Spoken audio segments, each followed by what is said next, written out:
Okay, let's unpack this. Navigating today's market, it really feels like trying to steer a ship through some pretty choppy, unpredictable waters Have where fun. everything's volatile, budgets are stretched thin, and suddenly every single product decision carries, well, significant weight. Mhm. You're not just focused on getting features out the door anymore. You're making these strategic bets that absolutely must deliver real impact on growth, on retention, on the long-term health of the whole business. It's absolutely the reality for product leaders right now. The Yeah. pressure is, yeah, intense. Factors like inflation, budget constraints, they're all playing a part. Right. It means you need a really robust framework, a way to make decisions when certainty just isn't an option. Exactly. And that's why we're doing this deep dive into an article called Blending Data and Intuition in Product Decisions. Ah, yes. Good one. What makes this piece particularly valuable, I think, is that it's co-created. It draws heavily on the insights and like a decade plus of experience from product leader Armaan Huq. He's worked across different industries, brings a very pragmatic view, to how you tackle these complex choices. Yes, he's really the key voice here, providing that hands-on expertise the article unpacks. Yeah. He highlights that because the stakes are so high, every feature is a strategic bet. Success isn't just about shipping something. No. It's about whether it actually moves the needle on growth, helps monetization, and, contributes to the product's viability over time. So the central question this article really grapples with, informed by Huck's experience, is how do you make these critical, high-stakes decisions effectively? Mhm. And it points towards cultivating a specific kind of dual mindset. That's where it starts. Armaan Huq makes this really useful distinction. It's kind of core to his approach, being data-driven versus being data-informed. Okay, break that down for us. What's the actual difference there? So think of data-driven as like the data is the absolute commander. Okay. It directly dictates your decisions, your actions, the specific outcomes you're chasing.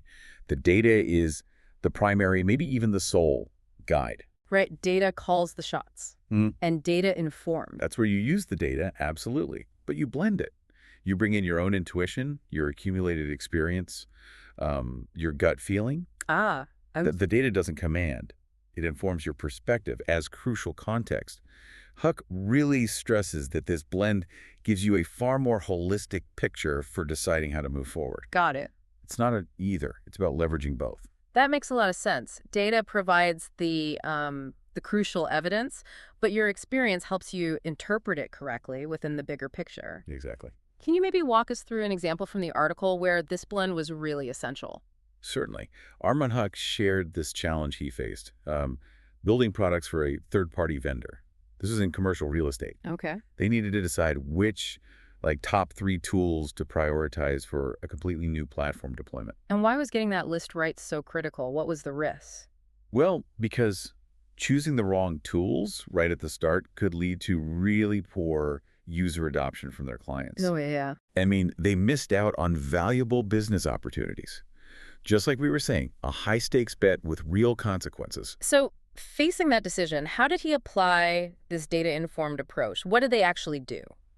He explains they relied on a combination of things. They looked at competitor analysis, to see what features seemed popular or successful elsewhere. Standard practice. But, and this is key, they also focused heavily on direct customer feedback. Right. I imagine competitor data isn't just a simple copy-paste job, though. The article mentioned a nuance there, didn't it? That's right, spot on. Huq pointed out they couldn't just take competitor data at face value. It had to be heavily contextualized. Why is that? Because their specific user segments and needs in commercial real estate were likely different from those competitors. What worked for one audience wouldn't automatically work for theirs, Makes sense. So the competitor data sort of informed their possibilities but didn't dictate the final answer. How did the customer feedback provide the real validation then? Well, they went beyond just simple surveys. They used methods designed to get real behavioral insights. Like what? This included building clickable prototypes so they could actually watch user reactions. They ran A/B tests, multivariate tests, and even used painted door experiments, basically testing demand for features before they were even built. Painted door tests are clever. It's like putting up a sign for a door that doesn't exist yet just to see if anyone tries to open it. Love that. Exactly. So they used these techniques to combine the quantitative results from the tests with the qualitative feedback from watching users interact. Ah, the blend again. Precisely. It was that blend of what users did and why they did it that provided the reliable validation they needed to make that tough prioritization decision. Okay, here's where it gets really interesting for me, drawing from Huq's perspective on metrics themselves, because he challenges our reliance on some very, very common ones. He's quite direct about Net Promoter Score, NPS, for instance. His view basically is that by itself, the number doesn't tell me much. He emphasizes that you absolutely need the qualitative feedback, the stuff explaining why someone gave that score, to make the number actually meaningful. Right. Just tracking the score in isolation. He thinks it misses the point. That really highlights the need to look beyond the surface numbers. What are some less obvious signals he finds valuable then? Well, he mentions metrics like scroll depth on, say, a content site. Scroll depth, okay. Yeah, most people look at bounce rate or maybe page views, but scroll depth tells you if a user actually engaged with the content, how far down the page they really went. Ah. If someone scrolls deep, unprompted, it's a pretty strong indicator of genuine interest. Much deeper than just landing on the page and bouncing off. That kind of behavior could flag potential upselling opportunities too, maybe. Exactly what he suggests. It's a fantastic example of focusing on the behavior that indicates underlying value, not just a simple count or a vanity metric. Yeah, love that. And he makes the point that even universal data points, they need specific context. Conversion rate is a concept found everywhere, right? Sure. But what actually counts as a conversion is completely unique to each product or feature. Good point. And think about daily or monthly active users. Makes perfect sense for something like, I don't know, a streaming app. Yeah, you want them using it daily. But it's probably a poor fit for, say, a banking app, where users might only log in when they actually need to do something specific. Right. High frequency isn't the goal there. Exactly. You have to understand the data within its specific operational context. This really brings us to a common trap. Armaan Huq sees product people fall into maybe over-relying on data to the exclusion of other important inputs. He points out that a frequent mistake is actively avoiding qualitative data, or worse, throwing aside your own valuable experience and intuition just because the quantitative data seems to contradict them. Even if your gut is kind of screaming that the data might be incomplete or maybe even misleading. Right. Now, while you definitely shouldn't just follow the loudest opinion or, blindly trust intuition, effective product teams, as Huq describes them, they know how to build hypotheses and test them using both quantitative and qualitative data. So the conflict isn't a signal to just pick one. No. It's a signal to investigate further, to formulate a test that addresses the discrepancy. And this idea ties into how roadmaps should really be viewed too, doesn't it? It's not just about shipping features. Absolutely. Huq is really clear on this. Roadmaps need to be focused on the outcomes the business is trying to achieve. Right. Simply counting features delivered isn't a useful metric of success if those features don't actually contribute to the desired business results. He sees strong teams blending those outcome-based goals with more timeline-based approaches for actually getting things done. But what about those classic situations, where the data clearly points one way, but it clashes with leadership's strong opinions, the famous high PPO problem, highest paid person's opinion? Yes, the APPO. This is exactly why that data-informed approach is so critical. Huq is very pragmatic about this. How so? He acknowledges that sometimes the leader with a strong opinion might be right, and sometimes they might be wrong.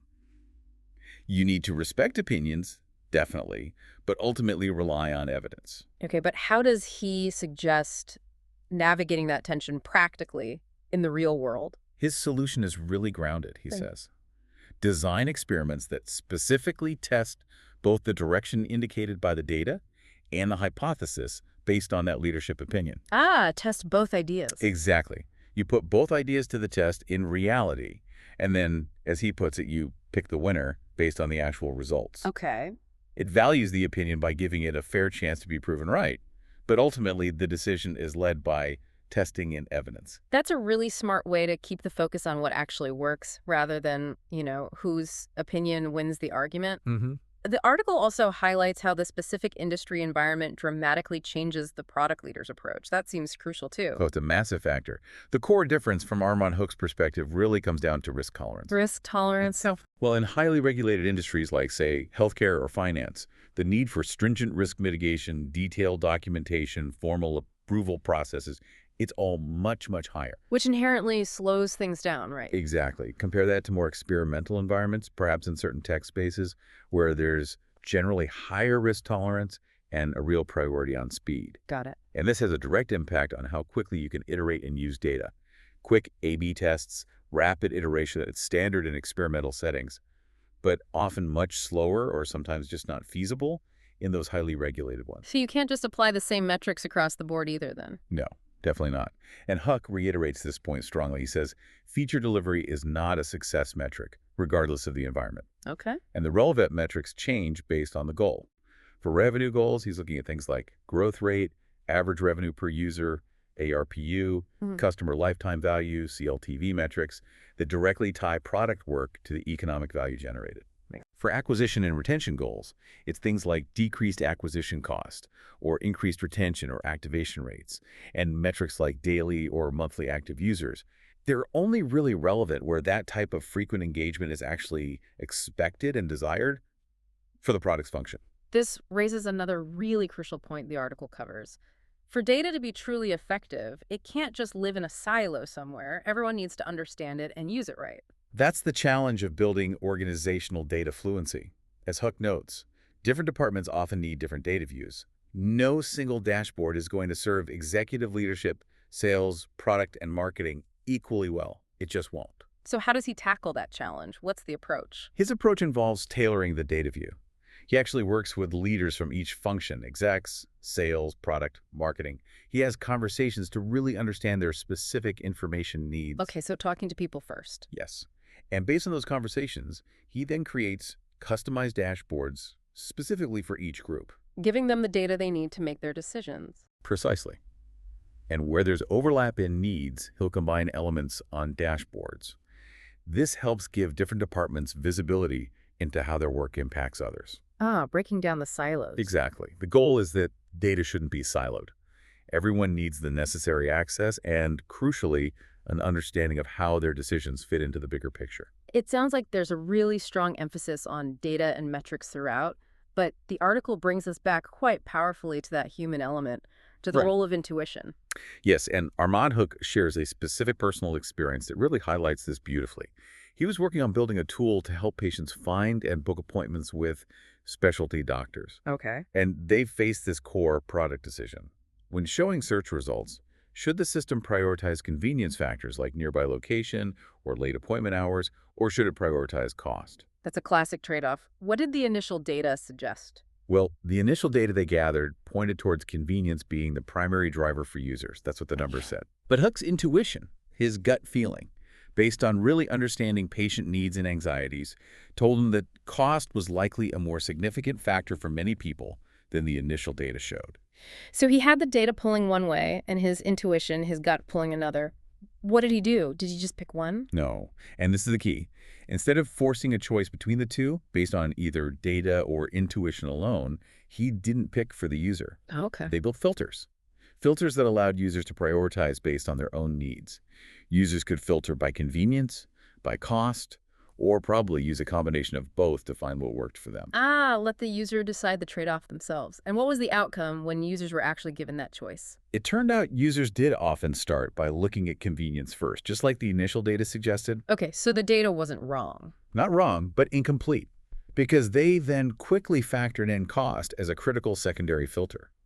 The best solution wasn't choosing one factor for everyone. It was empowering users to make that trade-off themselves based on their individual priorities in that moment. That anecdote just beautifully illustrates that you really can't ignore that human intuition or experience. It's not about throwing data out, but when combined with data, it can lead to a much more nuanced product solution, one that genuinely serves the complexity of real user needs. It's about using both data and intuition to identify the right problem to solve and then explore potential solutions, not just blindly validating one purely data-driven path. So looking ahead then, especially with things like AI becoming more prevalent in product development, how does Armaan Huq see the future of product intelligence shaping up? He definitely sees AI as a significant trend, a powerful tool, but he emphasizes it's only really sustainable if it's grounded in human understanding. Okay. He notes that new tools are emerging that are getting better at combining quantitative and qualitative data sources, which can speed up that process of getting from insight to action. But he still sounds a note of caution about relying solely on AI. Is that fair? Yes, absolutely. His point is that AI often lacks the full context. It doesn't always grasp the complex human factors, especially when you're trying to predict future behavior or understand subtle needs. That human element remains absolutely crucial for interpreting the data correctly and making truly sound judgments. So the core principle really remains that blend we've been talking about. That's the enduring message derived from his experience, yes. Data gives you the essential evidence. It acts like a compass pointing you in a general direction. Right. But human judgment, which is your experience, your intuition, your deep understanding of context and people, that's what steers the ship. Nice analogy. Succeeding in these volatile markets, it means mastering both the science of data analysis and the art of interpreting it through that critical human lens. Every feature is a bet, like we said at the start, but combining data, experience, and intuition significantly improves your chances of placing the right ones.